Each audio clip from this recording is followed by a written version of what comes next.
and welcome to Getting Your Money's Worth, the show that focuses on value. I'm Judith West, and our guests today are from the I Have a Dream Foundation. Iris Chen, Executive Director, President, really, right? President, and CEO. Sorry about that. I didn't mean to demote you right away. Yeah. Sounds good. And two of her and the foundation's dreamers, Anthony Ron, who started in the second grade, and Jon Bridgett, who started in the first grade, right? And now fourth grade. Okay, Iris, thanks for being on the show. And we have these wonderful participants with you. I Have a Dream sounds so wonderful. Yeah. What is the mission of I Have a Dream? So we are working to make sure that every child in this country has access to college. And what we do is we sponsor entire grade levels of children beginning in first, second, or third grade. And we promise them college tuition when they graduate from high school. And then we do whatever it takes to help them get there. Okay, so let's break that up into little pieces. So first off, you have a very ambitious goal. Yes, we want to get every child to college. You want every kid to have an opportunity to go to college. That's right. Yeah, and that's pretty ambitious considering the fact that we're having some trouble just getting No Child Left Behind to take hold. Well, you know, Judith, in the country today, less than 15% of all children in low-income communities will actually get a college degree. Yeah, I don't doubt that at all, since I'm concerned about the 50% that don't even graduate high school. Right. So I don't doubt your statistics at all. Yeah. But let's talk practicality here. Yeah. You have a dream. And so do we.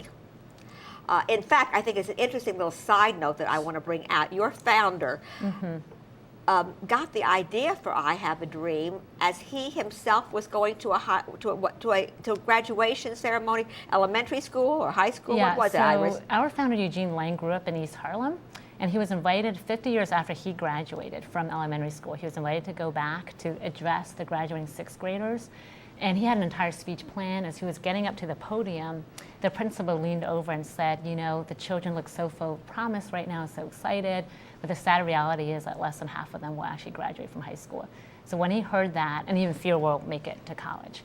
When he heard that, he was so blown away. And hadn't he just also heard the Martin Luther King I Have a Dream speech on his way over? You know what, or something? that was actually before. That was before? Yeah, oh, this before. was actually in 1981. Oh, I see. And so he got up there and just spoke from the heart and made an impromptu speech where he said to the children, the most important thing that you can do is focus on school and make it to college.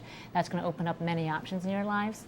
And now, I'm going to be there with you. How many years ago was that? That was 27 years ago. Okay, so 27 years ago, he impulsively promised college to a group of sixth graders. For every sixth grader in that room, yeah. Okay, which were how many, about 65? I think they're about 65, yeah. Okay, can you tell me how many kids have you helped in that span? What were we talking about, 20 some odd years now? Over the last 27 years, we've had 15,000 young people from all across the country be part of the I Have a Dream program. So you've had 15,000 dreamers accomplish Mr. Lang's dream and their own dream. Well, 4,000 are on the way to college. On the way. Right now, 11,000 have gone through the program. Yes. Okay, so now we know the mission. Okay, and we're going to get to you guys in a minute. Don't get impatient. But as I said, every dream has to have an action plan. Yeah. So how do you identify these kids, Iris? Yeah, well, we actually don't identify the children per se. We operate at the school level. So you identify the school. We find a school where we think we're going to have the greatest impact. So we look at both the need at that school. So all the schools we pick, at least 75% of the children are on free or reduced lunch. And then we also look to make sure that the key success factors are in place in the way of supportive administration and things like that. So you look for a favorable bureaucracy, a favorable well, I don't want to go right. We don't want to use the word bureaucracy. Ideally, lack of bureaucracy. A favorable organization. Well, we want to find a school where there's a tremendous need, where if we didn't intervene, most likely most of the children would not make it to college. But we want to make sure that the basic success factors are in place for I Have a Dream to be successful. And then we take the entire grade level, so all the first graders. You take the entire grade level? The entire grade level. Our deep belief is that every single child needs to have a shot at college, no matter what the challenges that they personally face. What grade were you in when you were identified, Anthony? Went in at second grade. At second grade. And what school were you? I was in Guardian Angel School. Which is in what? It's a private school downtown in Manhattan. Downtown Manhattan, okay. Yeah. And and your whole grade, how many were in your grade? In my grade, what was it, 94? Around 90. And how many of you guys? You've already gone through high school, and you're in college now. I'm in college now. Yeah. How many of you guys are in college now from the original group? I believe it's around. I believe I'm not. I can't quote the number, but I think 40 or 50. Do you know Iris? Yeah, I can chime in. So out of their class of about 95 original children, about 77 graduated from high school. Oh, that's and pretty then high. That's an a very- that's a additional good statistic. 9% got their GED, and the comparison is usually 45 to 50% at most will graduate from high school in New York City public So schools. you have a substantially higher graduation rate. And then high college, school. 57% of all the original third graders actually went on to higher education. Can you tell me in a short period, what is the single biggest difference, aside from giving this opportunity, but what was the single biggest difference that made you succeed where others might not? Just the fact that me myself, I can't speak for every other dreamer, Well, but I'm asking myself, you, I said you. I had an ambition to be, in business and handle my own business and, do a lot of other things, even in school and extracurricular activities. But I have a dream helped me financially. They So gave me you some had this copyrights dream, for but they gave you they were a support system for you. Yeah, they were a support Correct. system. They Okay. still are. You have a dream, Joe? What's your dream? Go to college. To go to college. Good for you, okay. And do you know what college you want to go to? Harvard. You want to go to Harvard. You have a very ambitious dream. Right. And you think this foundation is going to help you? What do they do that really helps you the most, Job? It would probably be homework help. They give you a lot of homework help. Yeah, a lot of homework help. Well, okay, that's very good help. I was going to ask you something. Anthony mentioned it. Job says he got homework help.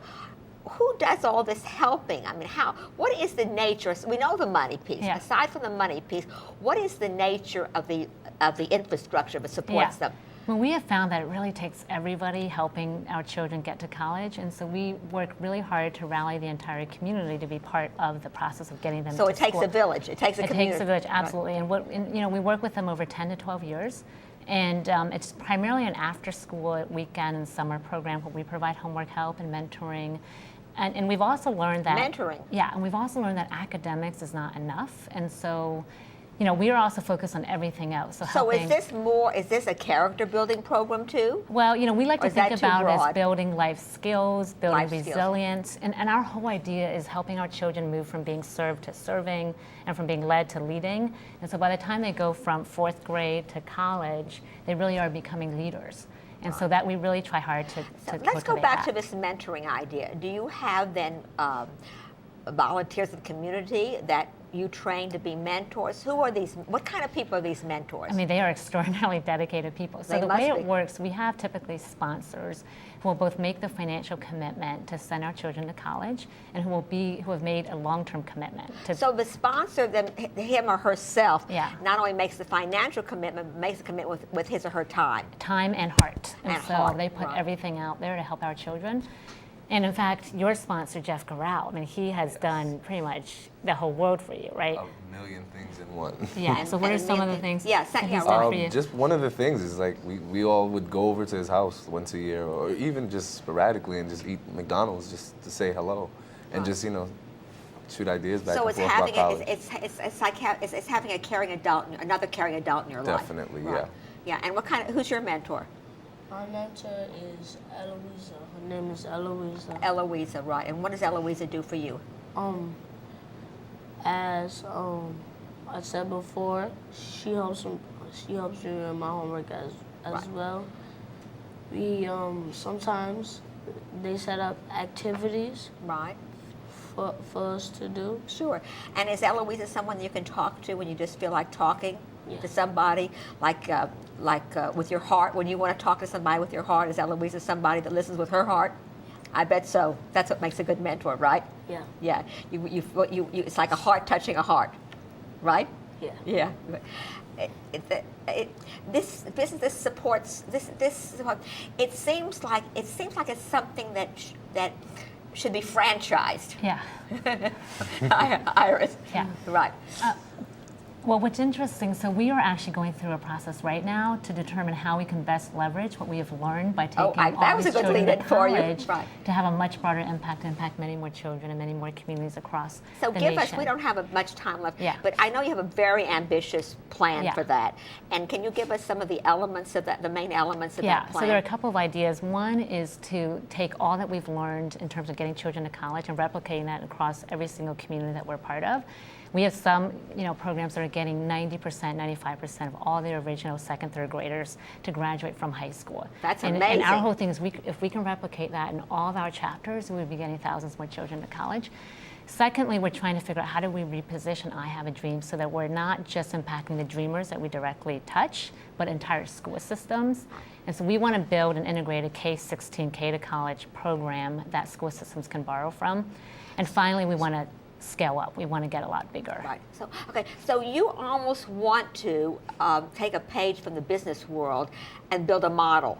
That can be replicated. That can That's be, right. Yeah. That can be replicated privately or publicly.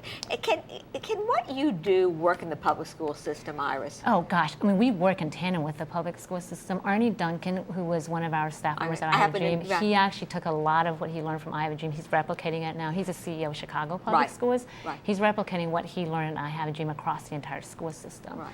And so we actually deeply believe that for this to be sustainable, we actually have to work through school districts, and then we need to get out of the way. So you're gonna. So this is not, so this movement, or this organization, is not really an alternative to the education system, but an attempt to really reform or help change the education system from within. We want to show what's possible, how you can take possible. children from kindergarten to college who otherwise wouldn't make it, and then help school systems replicate that. Right now, the school system is unbelievably fragmented. We're losing kids at every step of the way. Absolutely. And for us to show what's possible and then to show how to make it happen, that's our main purpose. You're going to build a model. That's right. You're going to build a model. Right. We have about a minute left. What is the single best thing you can say to folks that are watching, Anthony? I would say to think about the I Have a Dream and try to see what you can do for the I Have a Dream yourself, even if it's a small piece of the pie. It's very rewarding. It's very rewarding. I've seen the genuine smiles on people's faces when we actually graduate, and I can imagine. I can imagine there must be a beaming audience. It is. When you graduate, there's going to be a lot of smiles for you, right, Joe? Yeah, you have a longer way to go than that to keep your dream going, but you're working at it, right? Yeah. Tell us one good thing right now before we close about I Have a Dream. I Have a Dream. Well, think about the name, because the name is basically telling you to follow your dreams. And college is one of the most important reasons and factors of how to do that. Right. You know what? I think Harvard's got a very good candidate on the way. That was a Harvard answer. That was a Harvard answer. You're watching Getting Your Money's Worth. I'm Judith West. We're with Iris Chen, Anthony Ron, and Joe Bridgett from I Have a Dream. Thank you for watching.